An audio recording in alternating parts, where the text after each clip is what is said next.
Hürmetli vatandaşlarım, bugünkü leksiyamızda başlayımız. Leksiyada size gajırızı. Washington'dan sözlüğümüz. Yakından beri dünyanın vaziyetinin Asya Şarkı, Şimal Asya'ya merkezleşkenliğini görüp durupsuzlar. Hürmetli vatandaşım, bundaq bolğanda vaziyet Çavuşangi yoki Çavuşan yerim arlığı merkezleşken buldu. Şu münasebet bilen bu vaziyetning iki tarafidagi iki büyük devlet Amerika Qo'shma Shtatlari va Jumhur Xalq Jamhuriyati hukumatlarining bu vaziyetga qarta qandaq munosabati bo'layotganligi munosabatlik Amerika mutaxassislarining so'zlagan so'zlarini va nutq bayonlarini bilgan vatandoshlarga tanishtiramiz. Mavzu mundaq. Amerika mutaxassislari Amerika Çavuşan meselesi ya Çavuşan krizisini hal qilishda Jungo'dan ümit kütmeydi. Mavzulu haber 3. ayının 18. günü Amerika Avazının Xitay Tili programımızda ilan kılındı. Haber mundaq başlandı. Washington Amerika Qo'shma Shtatlarning davlat ishlar kotibi Rex Tillerson Beijing'de ziyaretde bulup Tillerson Reis Xi Jinping bilan görüşkende İki devlet rehberlerinin uçuruşuğa tayyarlık kılıdı. En çok muhakeme temisi Çavuşan yadro kuralları ve raketa türleri krizisini kandak bir taraf kılış meselesidir. Devlet işler katibi bundan buran Tillerson bundan buran Japonya, Kore'ni ziyaret kılganda o devlet işler katibi Tillerson iki mühim noktada fikir kıldı.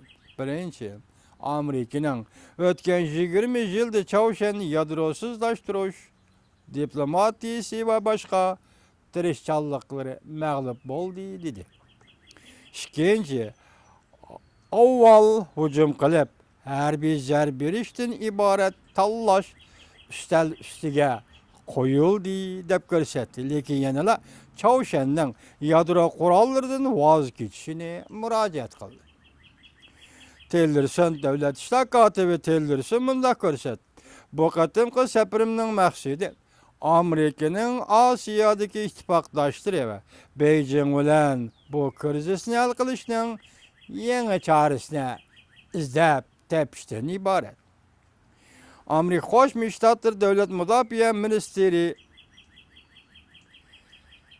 Amerika Qo'shma Shtatlar Davlat Mudofaa Ministerligining sobiq yordamchi ministri Mari Bes bundaq hisobladi. Çavuşan krizisini hal qilish oxiri kechiktirib bo'lmaydigan bosqichga yetib keldi. Çavuşan bir necha oy ichida Amerikaning qirg'oqlariga yetib kela oladigan raketa ishlab chiqara oladi. Amerika Davlatlik Axborot Komiteti Sharqi Osiyo ishlariga mas'ul sobiq muavin axborot amaldori Somi Tiller mundaq ko'rsatdi. Kim Jong-un birinchi bo'lib yadro zarb berishga tayyorlik qilib o'tdi. Davlat ishlar kotibi Tillerson eg'izga elib o'tgan 20 yildan beri mag'lub bo'lgan siyosatning ichida Çavuşan krizisini hal qilish bo'yicha Jungo'dan kutgan umidlarimiz mi var? Beijing'ning Çavuşan'ga besim ishiltishni umid qildik. Birleşken Devletler Teşkilatı'nın Çavuşan'ga embargo yurgizish qarori bo'yicha Beijing'ning rolini joriy qildirishni Beijing'dan umid qildik. O mundaq ko'rsatdi. Bu xil ahvol o'zgarmadi. Çavuşan'ning 90% savdosi Jungo bilan bo'ladi.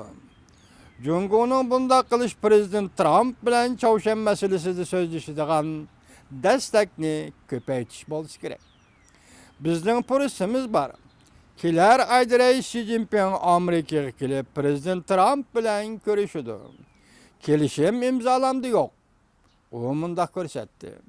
Prezident Trump Jungo'ning Çavuşan'ga taqobil turishi to'g'risida bir qancha qatam so'zlagan edi. Biz agar Jungo'ga besim ishiltib, lekin kelishim hosil qilmagan bo'lsak, undaqda boshqa tanlashlarni o'ylashimiz kerak deb hisoblayman. Reis Xi Jinping Çavuşan'ni qo'llashni qaror qildi. Devlet Müdafiə Ministerligining sobiq yordamchi ministri Mari mundaq hisobladi. Amerikaning siyosiy junguning uzun muddatlik yoki qisqa muddatlik Çavuşan to'g'risidagi qarori tarafidan go'raga elinmasligi kerak. Xi Jinping Çavuşanni qo'llashni allaqachon qaror qildi. Hozir Rais Xi Jinping Prezident Trumpga ba'zi masalalarda yo'l qo'yishni taktikalik ravishda umid qilamdi yo'q. Buni kuzatishga to'g'ri keladi. Shuning uchun u mundaq hisobli Çavuşanning siyosiy hokimiyatini almashtirishni o'ylash kerak. Shuning uchun bu kishi nima dedi? Çavuşanning siyosiy hokimiyatini almashtirishni o'ylash kerak. 1997-yil Amerikaning Çavuşan bilan so'zlashadigan vakillar umiga qatorda vakil bo'lgan Amerika Qo'shma Shtatlari siyosiy harbiy ishlar bo'yicha yordamchi davlat ishlar kotibi Robert mundaq ko'rsatdi. Çavuşanning yadro qurollarini taraqqiy qildirishi xuddi Iroqning siyosiy hokimiyatini o'zgartgandek, Liviyaning siyosiy hokimiyatini o'zgartgandek, Çavuşanning siyosiy hokimiyatini o'zgartirdi deb qo'rqishdan paydo bo'lgan harakatdir. Çavuşan shuning uchun yadro qurollarini taraqqiy qildirdi ekan. Şuna biz yadro qurollarini taraqqiy qildiramiz. Bunda qilsak siyosiy hokimiyatimizni o'zgartirolmaydi deb qaraydi Çavuşan. Robert Efendi qo'g'dinish xarakterlik zarb berish tasavvurini o'ttirib qo'yib bunda ko'rsatdi. Çavuşanning raketalarini qo'yib bergandan keyin urib tushirmay, qo'yib berish uskunasi ichida turgandilar, ya'ni qo'yib berishdan burun yo'qotish kerak. U mundaq hisobladi. Hozirgi masala shu ediki, agar Amerika tashabbuskorlik bilan harakat qiladigan bo'lsa, raketani qo'yib berishdan burun nima ishga cheklamaydi ekan? Tashabbuskorlik bilan harakat qilish, lekin urush qo'zg'amaslikni tasavvur qilish to'liq qiyin. Tashabbuskorlik bilan harakat qilish Çavuşanga qarta, lekin urush qo'zg'amaslik. Bu masala to'liq qiyin deydi Robert Efendi. Davomini anglaysiz, hurmatli vatandoshlar.